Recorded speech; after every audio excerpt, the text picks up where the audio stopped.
So welcome to the autumn retreat, and I am so excited for you to be doing this workshop with me.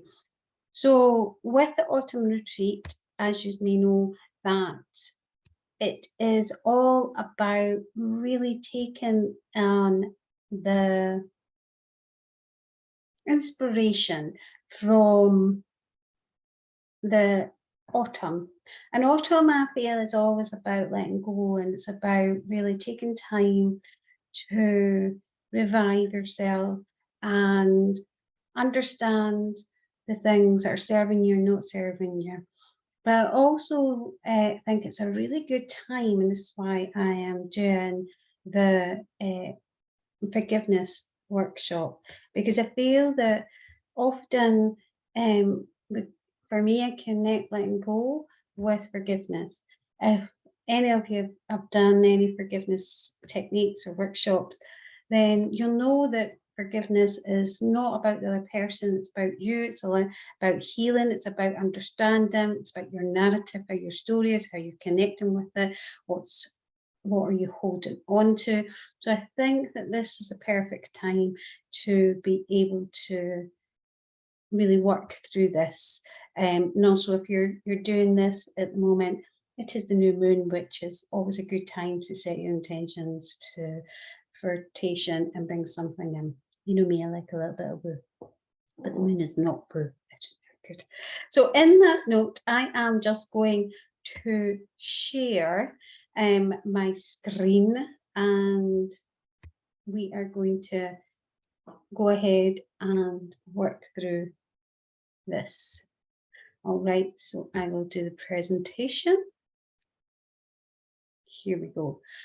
So for me, I think that forgiving is like the deepest part that we can actually heal. We can actually help ourselves by letting go, to be honest.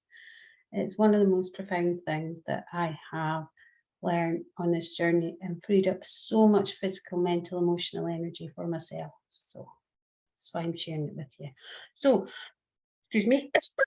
So this presentation is all going to be talking about practical tools, but actually we're going to be talking about the keys of forgiveness and why it is. And then I'm going to give you some practical tools. And the sense is that there's a worksheet to go with this, but there's also the Ho'oponopono technique, and it's like a meditation that we do. So we're going to cover what is forgiveness, what forgiveness is not, and also sometimes the common myths around forgiveness. Why should we forgive anyway? And should we forgive other people? Why it's often hard to forgive.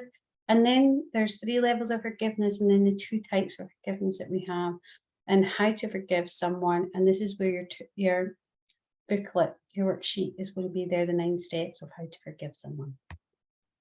All right, so what is forgiveness? So forgiveness is, according to the greater good, which is a positive psychology. So there's lots of research on the benefits of forgiving someone, but they say it is the decision to release feelings of resentment or vengeance or anger towards a person or a group who have harmed you, regardless whether they actually deserve it or not.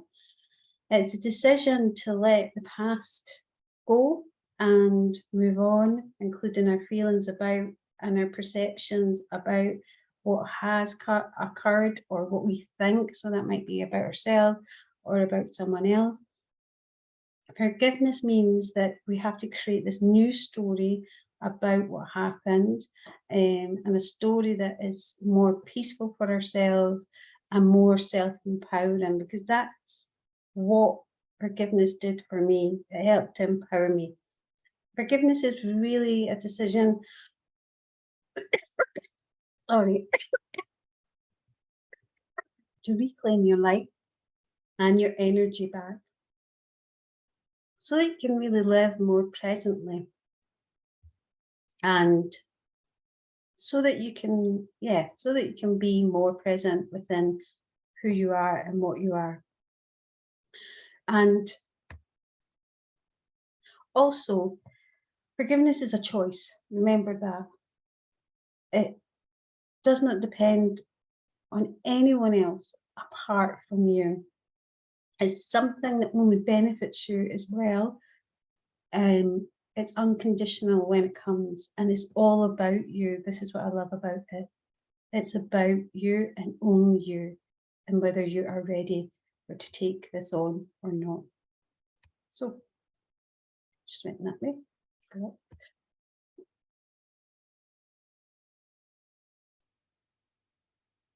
Don't know what's happening.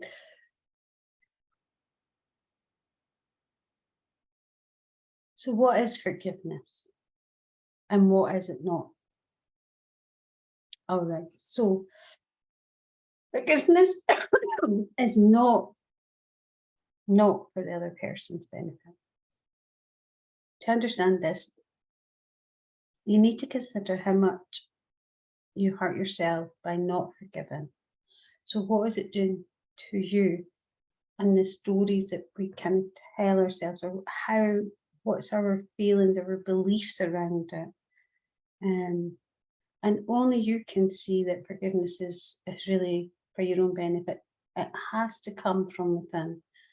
Forgiveness is not about or the same as reconciliation. So it's not about really, when you forgive someone, it means that you are going to make things better. Sometimes the people that we need to forgive the most may not even be there, or we can't even have a conversation with them. And this is why it's so important that it has to be on our terms. While sometimes reconciliation and making amends with someone does happen when we've done forgiveness, it's not always possible, and it's not the primary outcome of forgiveness. It really has nothing to do with the other person. It's to do with you. You can forgive someone that you choose and then have no contact with them. And you may have, as I said, it might not be even the fact that they're not even here to be able to reconcile. So it's always about you. So it's never about the other person or expecting something out of it. It is all about your healing journey. So why practice it? So there's lots of different publications, and this is just one of them around. And the greater good science is really good because that's the science of happiness. And I love to back it with science to understand that what's actually happening to us in research when we do these things. So this research paper and also maybe articles are really good to back up, because sometimes our belief systems or what we think is right can sometimes overshadow actually what intuitively know is happening within ourselves. But what forgiveness does, it gives us a capacity to have a new start that is empowering, and it also helps us to lead us away from the draining emotions such as bitterness and hatred. And that can lead to self-hatred as well, because it can sometimes have this inner, like it kind of eats in at us.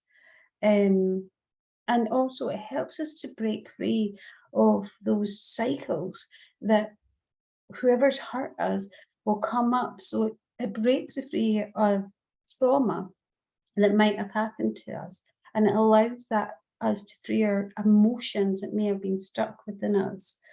It burdens us or releases us from burdens of the past and the identity of perhaps whatever happened to us or whatever we've done. So if we're doing self-forgiveness, and it allows us to heal from that. It also helps us to define a different perception, and when we have a different perception, we have a different outlook, and when we have a different outlook, it allows us to make different decisions in life as well.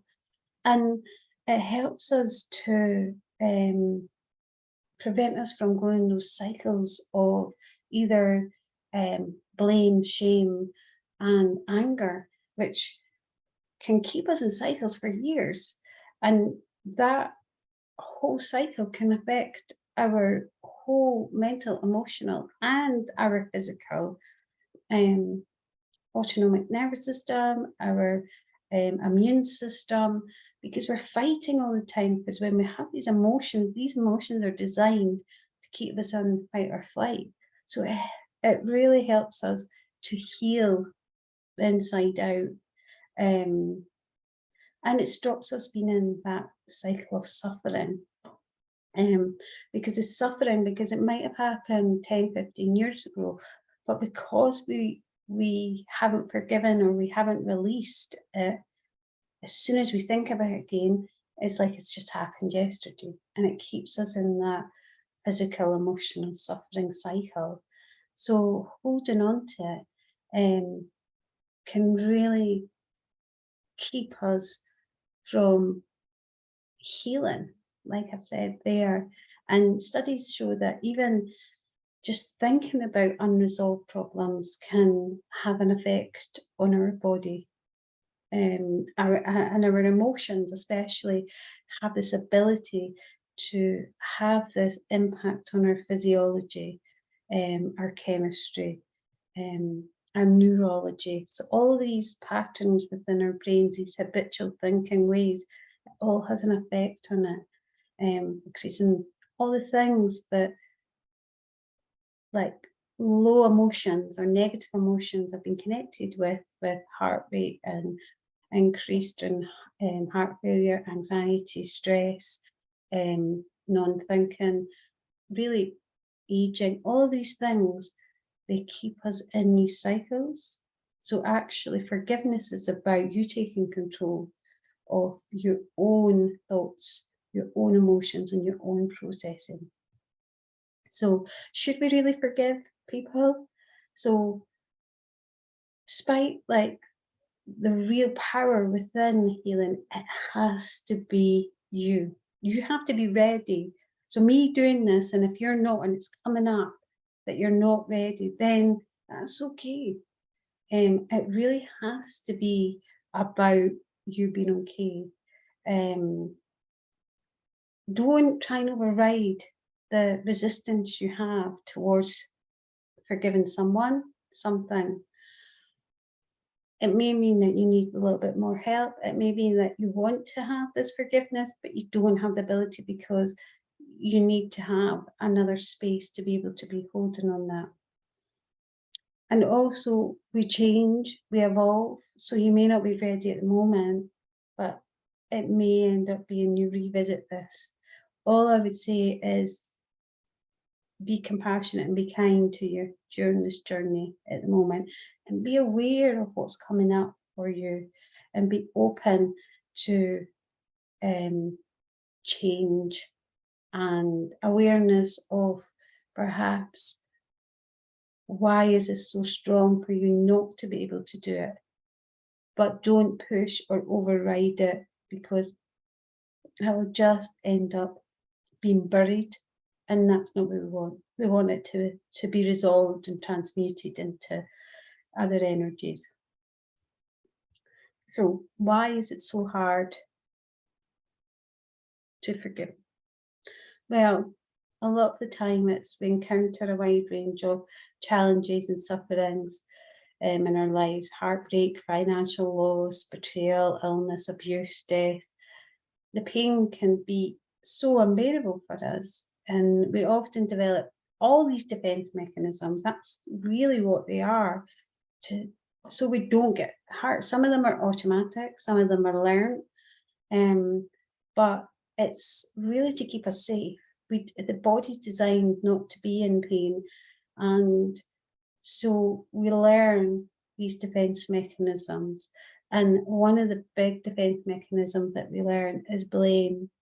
And that helps us to reduce. So whether that's blame on ourselves or blame on others. And by holding other people accountable and saying that they're wrong, it actually helps us to kind of give us a sense of relief. However, having these thoughts and feelings, they don't actually solve the problem of how we feel and how we process them. They're okay for in the short term, but in the long term, it keeps us stuck. It reinforces this belief system that you have to be right and someone has to be wrong. And it means that those, like I said, the traumas reinforce, and we end up in these habitual patterns within there. And it ends up making us feel even more powerless.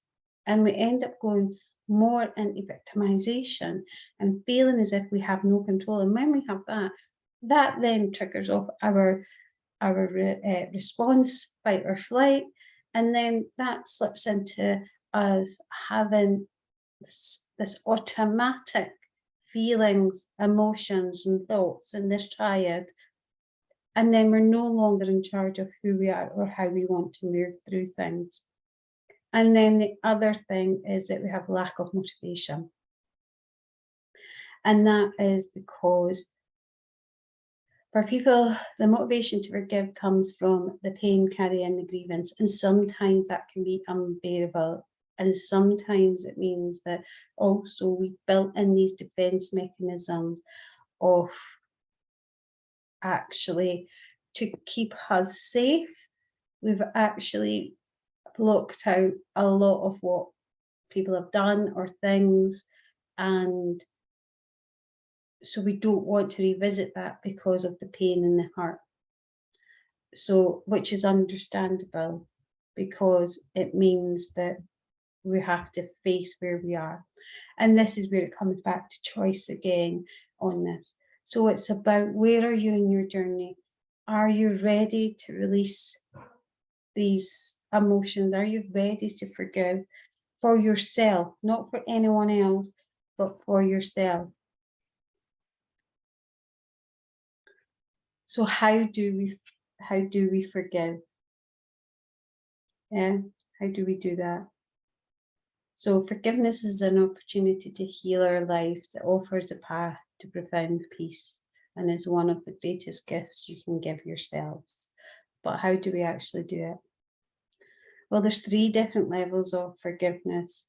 There's we put them into categories. So there's forgiveness of others, self-forgiveness, and there's nothing to forgive. So the first one is when we forgive others. Forgiving others also includes forgiveness of all the imperfection acts that can't be attributed to specific individuals, such as certain circumstances that have happened to you.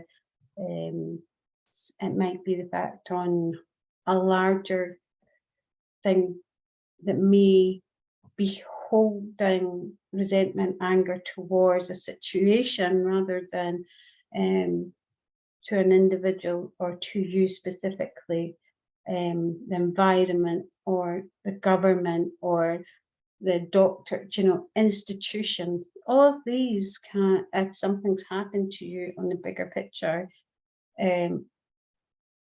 these are sometimes harder to forgive because we expect so much from these people, but they still do the same thing from ourselves. And then we've got self-forgiveness, and that's when we perceive that ourselves, that we are the victim, and it's hard for us to see how to come to our suffering and how can we kind of forgive ourselves. And the truth is, it is the most challenging that we have, because we always have our inner critic. We always have that voice that is continues to speaking to us around who we are and what we are. But this is when we learn to see these different narratives, and also by not forgiving ourselves, all we're doing is keeping these patterns alive, because we don't even know if whatever we've done to hurt whatever ourselves or other people, if we can't forgive ourselves for it, we can't expect it from anyone else, but if we can forgive ourselves, then it releases that energy and it allows us to heal and move through and grow. If we stay in shame and guilt, then that's all we'll stay in, and that's the behaviours and the thought processes and the actions it will take for us to actually forgive ourselves and allow ourselves to understand that who we are and what we are is imperfection is one of the biggest things that we can do. And then the last one is nothing to forgive. This is about realization that at some level, everything is exactly as it's intended to be, even if we don't understand it or like it. This is when you radically accept what happened without feeling the need to judge as if it's right or wrong. And that is around being present and accepting life is what it is. And that's probably the hardest level of forgiveness. That's kind of, you get to the kind of first level of forgiving perhaps things that are a bit bigger than yourself. Then you start to learn to forgive yourself. And then when it becomes like, actually, there's nothing to forgive because we are actually all imperfect and perfection at the same time. And everybody is struggling at some point in their life, and everybody's made decisions throughout where they are to this process. And the only one that suffers from unforgiveness is ourselves. So, and we say that there's two types of forgiveness.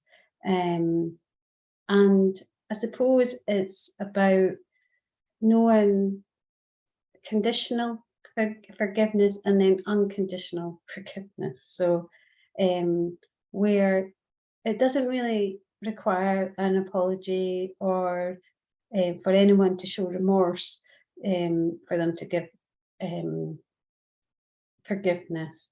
And the second one is about the conditions and giving an apology where you feel that either you need to hear it or you feel that you want to give that. And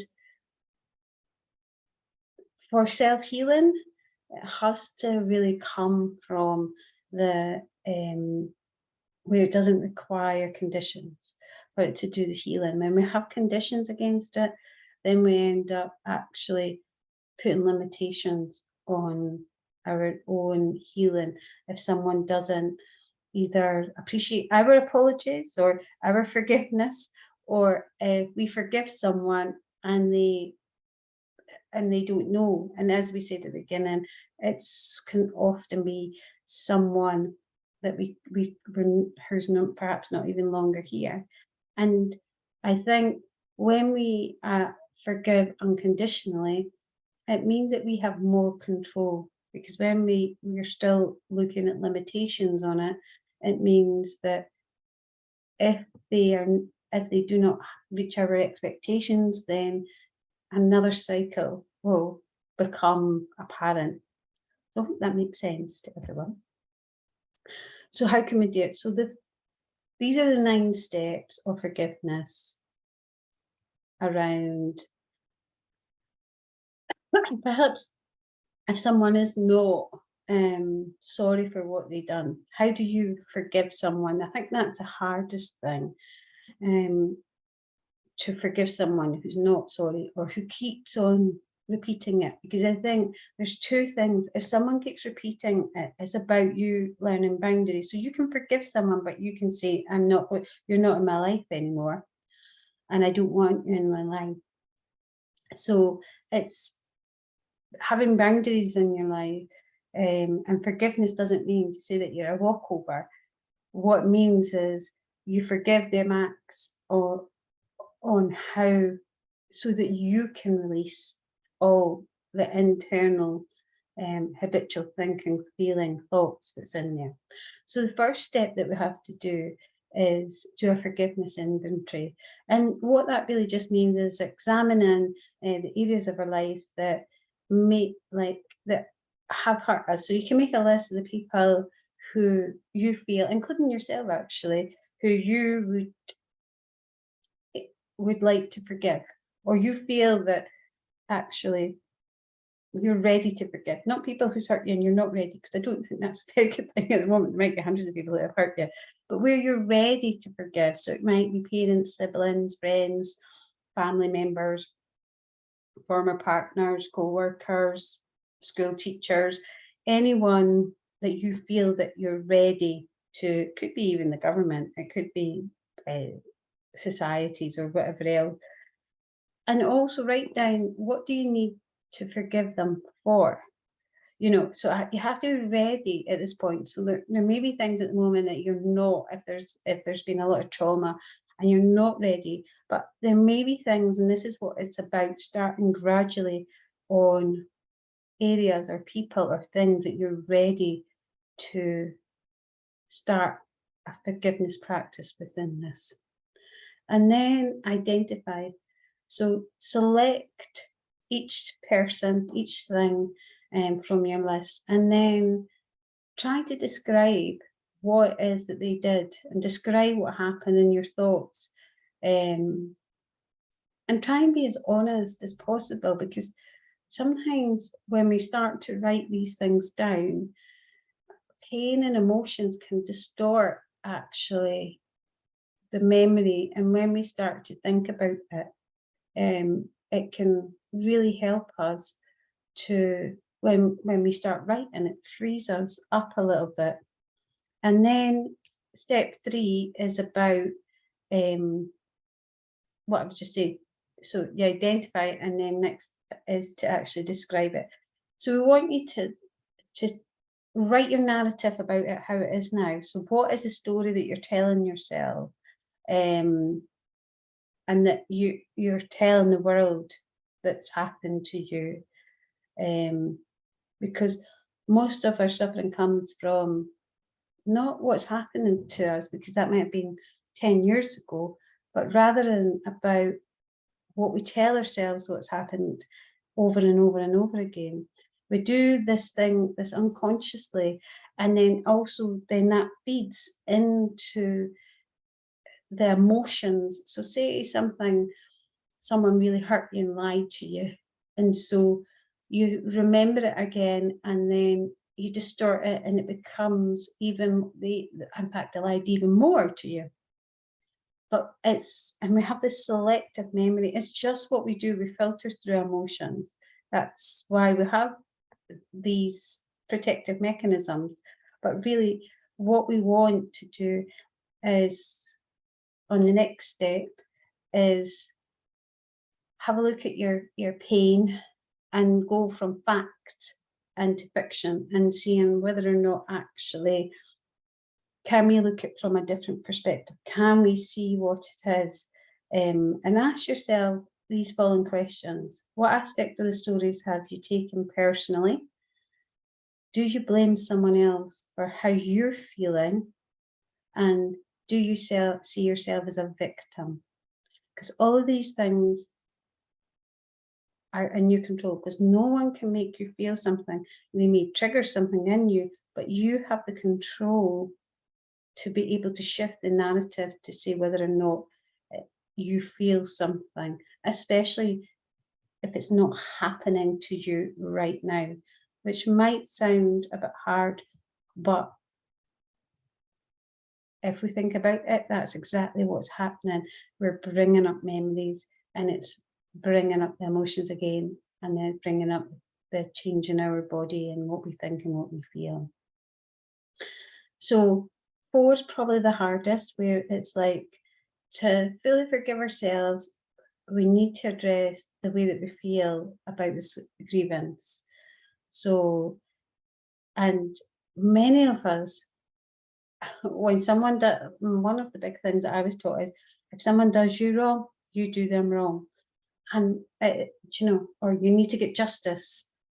And I'm not against pushing ourselves to get justice or making a difference in the world, but you can do that without having that attachment to the emotions and thoughts and feelings.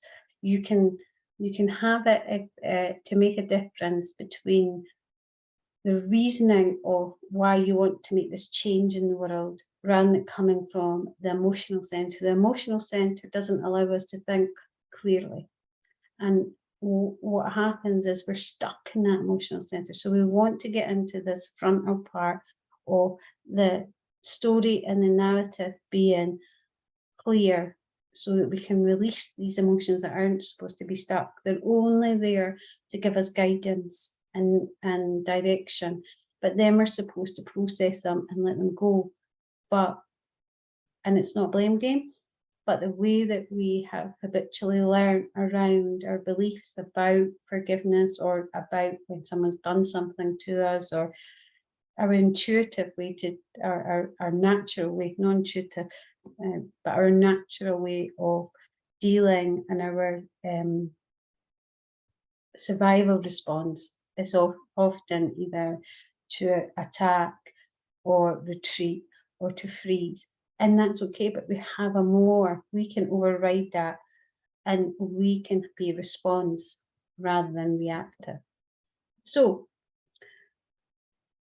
all emotions are there for our well-being, and they all serve a purpose within us, and they give us that biofeedback on what's happening. So we don't want to suppress them, but by feeling our emotions and staying connected to them while you're doing this, you will figure out if you're in anger, resentment, and rather than feeling upset or angry, consider that what emotion is trying to tell you. So all emotions are like little stories, you know.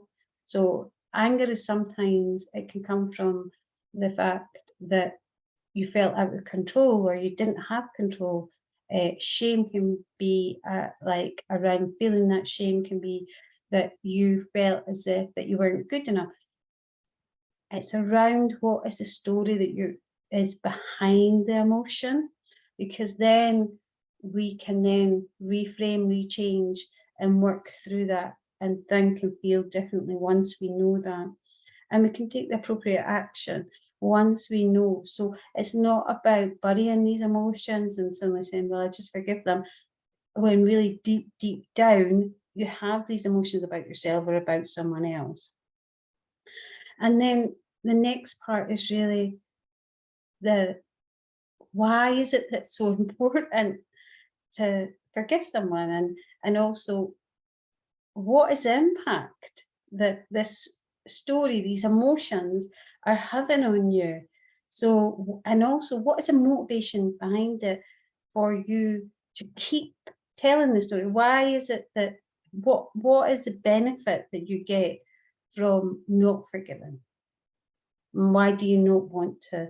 What does the story feed you? And it could be as simple as that it feels like it protects you, and that's okay. But you need to know what it is. So ask yourself how long that this story affects various aspects of your life. So keeping yourself in this, does it prevent you from making new relationships? Does it prevent you from connecting with others? Does it, like, well, how does it impact your life?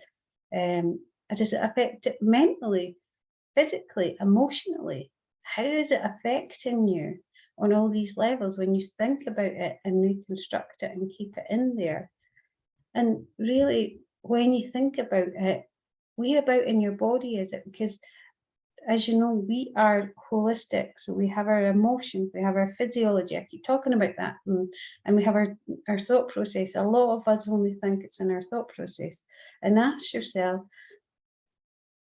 what am I gaining by keeping a hold of this story and not being allowed? Why am I not able to forgive?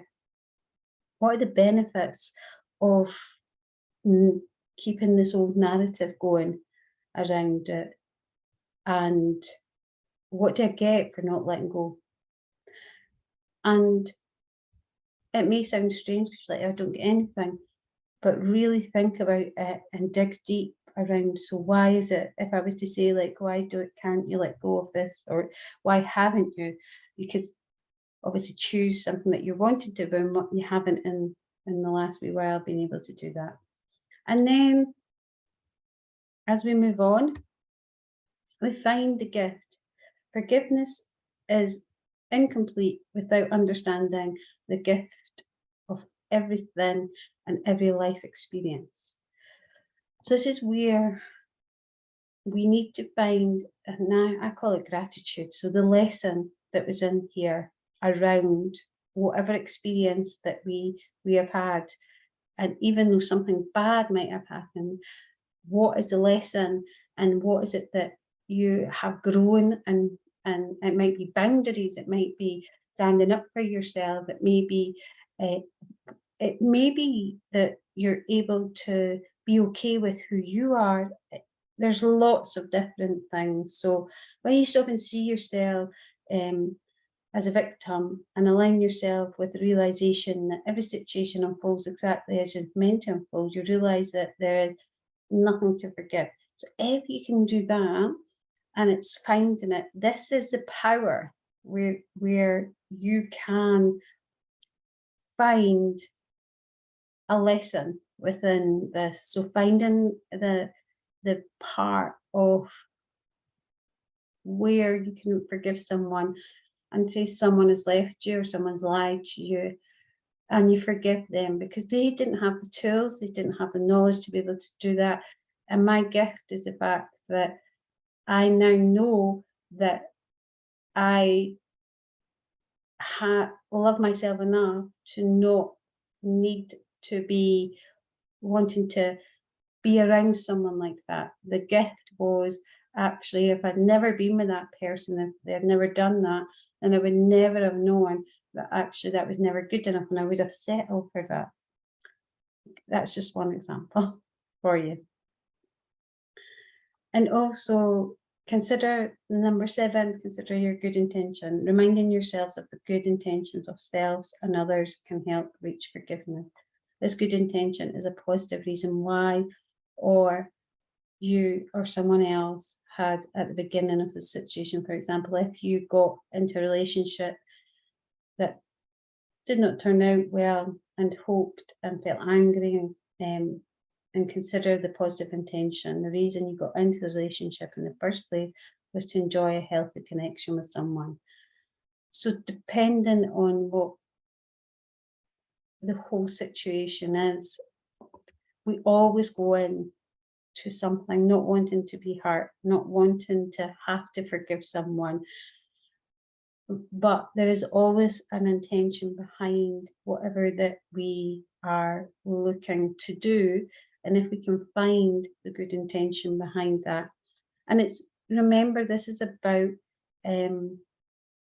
people, situation, things that you are able to forgive at this moment. So don't go straight in with your worst trauma. I wouldn't suggest that.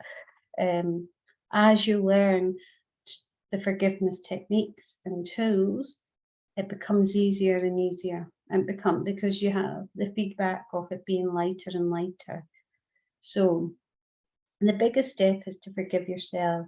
So often when we've been hurt or someone's hurt us, we have all these emotions of anger, resentment, but often we feel as if we are to blame as well. And that's what and we feel angry at ourselves that why didn't we learn lessons? Why didn't we do that? So the biggest thing is around forgiveness for ourselves. For we can only do what we can do with what the knowledge that we have. You know, if we haven't learned these things, then how could we possibly make any other decisions in our lives?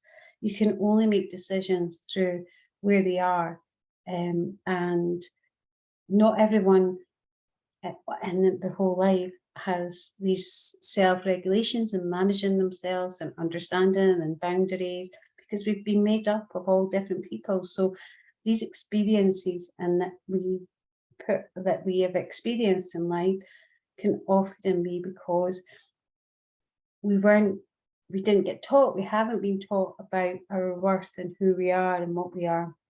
And it's the same with if you've hurt someone else. We didn't have the tools to be able to act the way that we did prior to that.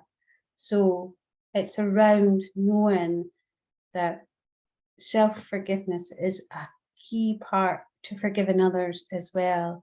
Acknowledging the roles that we've had within the interactions and creating these situations, either for ourselves or for others, and taking away that feeling of blame.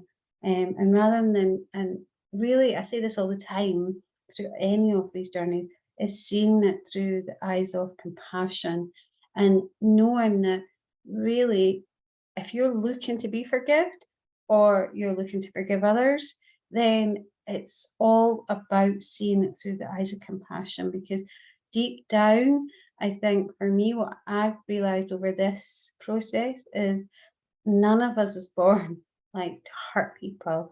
I don't believe in like evil children or evil babies or anything like that. I think that we are created by circumstances, and not every circumstances nurture the right decisions that we can make.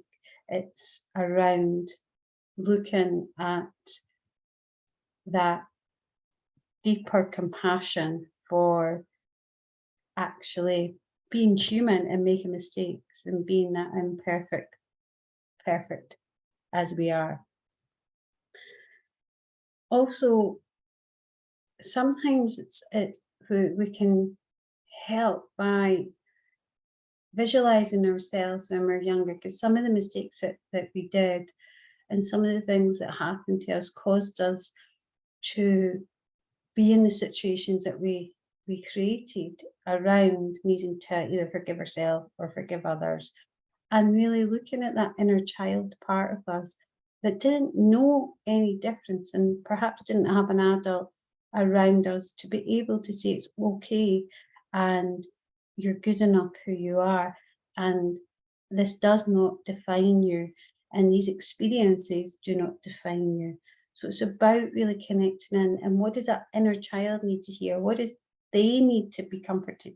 We need to be our own comforter first as well, our forgiveness, because really when we're not forgiving ourselves, we're not forgiving that little child inside of ourselves, that inner work that really was innocent around it, and it was patterns, behaviours, influences that created the circumstances. So it's around forgiving that and connecting them.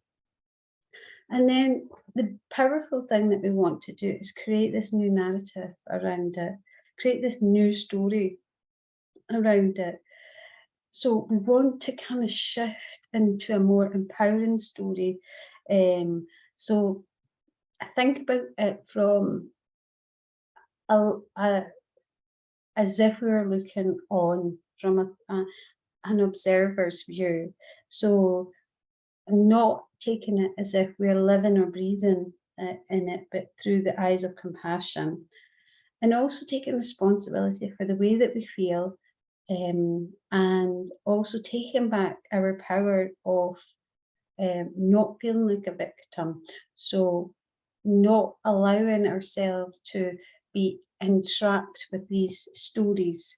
So some of the things that we can ask ourselves is start by really writing a new story. So because I felt like, because this I felt, because of what happened, I believed, and now I realise that I have now learned from this that, and then this experience has enabled me to, I commit to, and I have forgiven for such and such. I have forgiven myself for such and such, and I am grateful for. Now, this template is in our workbook, so you'll get time to go through this, but this is around really looking at what is the lessons that you've had, how can you change that story, and really believing in it. And also remembering that actually don't expect forgiveness to become overnight, because that's often what we do. Sometimes it is a process, and especially with ourselves, it can be like, I always say this, like we're onions and it can be layers. So, and it's a tool, and it's like the same as the daily morning routine. It's a practice. It's a practice to get there. The first time it's hard, it's challenging. But if we learn to forgive ourselves a little bit each day, and then forgiving even the smallest of things, because sometimes what can happen if we've built up a wall, it can be the smallest of things what people can do, like not giving us a call back, perhaps not looking at us the right way. We end up becoming hardened to what people are doing.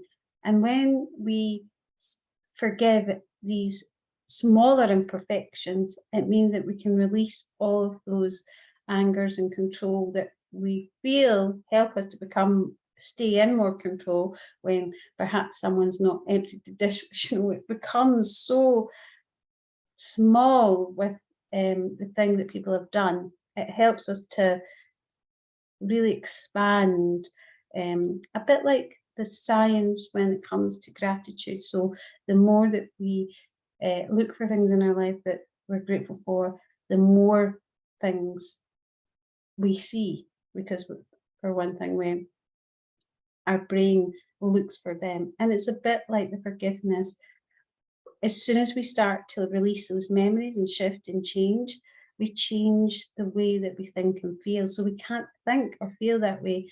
So then we look at different situations and things don't bother us as much. And as we get more in and deeper into forgiveness, the lighter we feel and the more in control we feel of ourselves, because our body's no longer automatically going into fight or flight response. So I suppose only you know what it feels like to forgive someone. It can feel quite positive. It can feel like a release. It can feel like as if you have let go. It can give you the opportunity for space, growth and learning. And also it means that you do not have that attachment, that cord that pulls you back to that person, so that if they say something or if you see them, it triggers you. Once you've forgiven them and it's like it's cut what they've done, they're no longer able to trigger that emotions on what they say or what they do or what their actions are. It's gone. So it's like speaking to a brick wall. They cannot get through to you anymore, whereas before you'd only have to see them or think about them, and they would trigger you into these emotions. So it benefits in quite a lot of ways. And so there is as I said, the worksheet that I have put in, and it goes through with our process. It's a process of allowing yourself to, all the things that I just said to you there. So what is the narrative? Where is it going? And so you can work through it at your own time. The other thing that I have got is a Ho'oponopono, and that is, I'm going to stop this now and you will get the Ho'oponopono on a separate, because it's a mini teaching and a meditation, so rather than having to look after that. So thank you for joining me for the forgiveness workshop, and you can work through the worksheet along with this presentation, or you can work through it by itself. But I just wanted to say thank you very much, and I will stop sharing now. And yes, thank you very much. So as I said, the worksheet has, and it's an exercises, so it's really what we were speaking about. So your first step is your forgiveness inventory. Second step is your identifying your grievance. Third step is describe your story, and it breaks it down into who do you blame, what do you blame, how do you see yourself. Fourth step is facing your pain. So what is emotions? So basically what we've just gone through there. 5 is consider the impact on how it's affecting you. So the 9 steps that we've just worked through there, obviously there's not a 10th step on there because it is patience around there. That is it. Time can help and heal. So thank you for joining me, and I will see you over in the membership, and see you later.